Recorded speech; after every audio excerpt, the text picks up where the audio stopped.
Para estimar la precisión de los datos individuales que tenemos en un conjunto de datos respecto al valor promedio o media, no solo utilizamos la desviación estándar, sino que también podemos usar como medidas de precisión la varianza y el coeficiente de variación.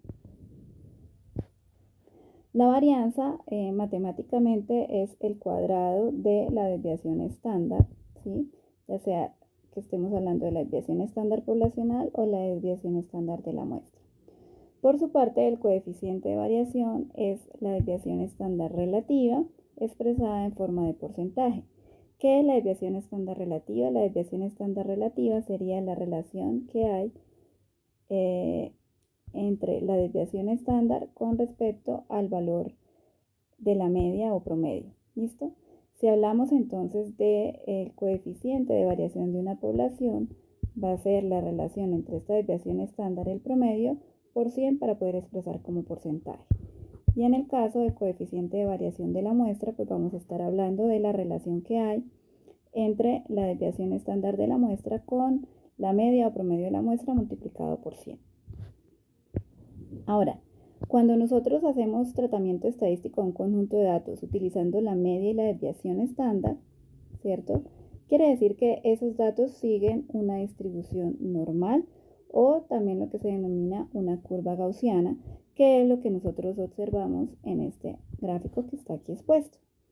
Si ustedes pueden, son detallistas, se van a dar cuenta que aquí esta curva está en términos de el promedio o media y la desviación estándar de la población. Siempre en estadística, toda la parte matemática está definida con base en la población y luego desde la población es que se hacen los ajustes para poder aplicar dicha estadística a la muestra. ¿Listo? Por eso aquí usamos como base la población. Ahora, antes de explicar este gráfico, vamos a partir de un ejemplo. ¿Sí? Entonces, en clase nosotros hemos preguntado las edades a todos los integrantes de la clase y se ha determinado que la edad promedio de los integrantes de la clase es de 21 años, ¿sí? Y la desviación estándar determinada es más o menos 2, ¿sí? ¿Qué quiere decir esto? Entonces, acá lo que estamos viendo es que, recordemos que acá estamos viendo años, ¿cierto? Esto quiere decir que la media, nuestra media es de 21 años y el intervalo que está midiendo aquí la desviación estándar significa que estamos en un intervalo de edades. Si tomamos 21 años, ¿cierto? Más 2, eso nos da 23 años.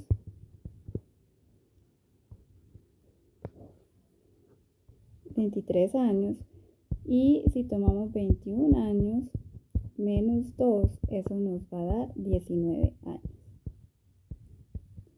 Quiere decir que acá el conjunto que se está representando es para las edades que están entre ¿qué? Entre los 19 años y los 23 años. ¿Sí? Teniendo como media, como promedio, 21. ¿Listo? Ahora, devolvámonos aquí a nuestro gráfico.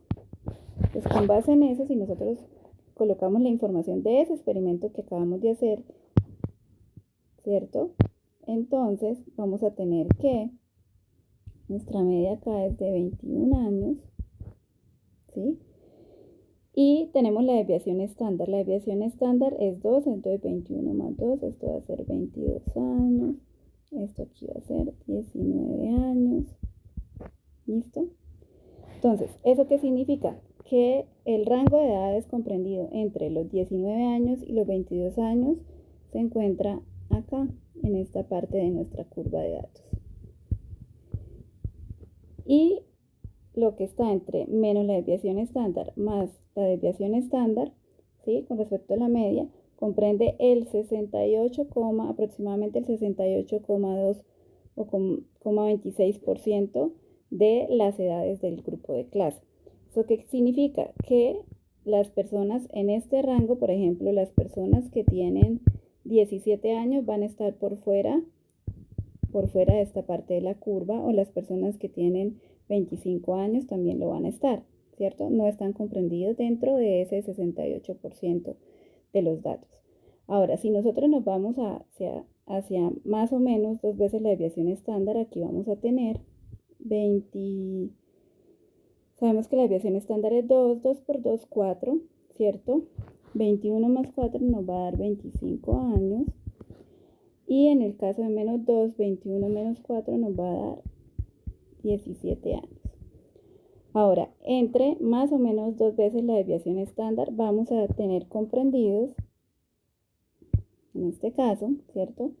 Vamos a tener comprendidos hasta acá,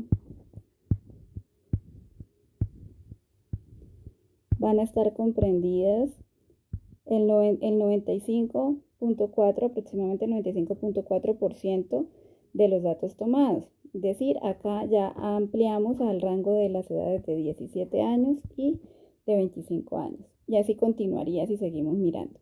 Pero siempre noten ustedes que donde están concentradas la mayor parte de los datos, ¿cierto? Va a ser siempre en más o menos, lo que tenemos acá, más o menos la desviación estándar. Por eso es que siempre representamos la media más o menos la desviación estándar, porque es justo en el espacio donde tenemos están concentrados el mayor número de datos de nuestro conjunto. ¿Listo? Ahora, nosotros también podemos tener datos que son más dispersos, donde tenemos datos más dispersos con respecto a la media que otros. Por ejemplo, aquí estábamos concentrados en la curva azul. Observen el comportamiento de la curva azul. Todo el área debajo de la curva azul es porque ahí todavía tenemos edades o datos que hemos tomado en ese conjunto, ¿cierto? Pero estos datos que vamos viendo alrededor, pues son datos que están más alejados de la media, ¿listo? También podemos tener distribuciones que sean, digamos, más, que tengan datos menos dispersos, como la que estaba aquí en amarillo, que ahora voy a volver a resaltar acá. ¿Sí? Entonces, en este caso, por ejemplo, si ustedes observan, vamos a tener que hay muchos más datos acá concentrados alrededor del valor promedio, ¿sí? La mayoría de los datos se encuentran acá y ya son menos los datos que están por fuera de más o menos la desviación estándar. ¿Listo? Entonces eso también por las curvas nosotros podemos saber qué tan dispersos o no pueden estar todos los datos en mi conjunto. ¿Listo? Entonces para tener siempre en cuenta esto, por qué se da esta representación de nuestros datos usando la media más o menos la desviación estándar, y recordar que esto siempre se hace para aquellos datos que siguen una distribución normal, una curva gaussiana.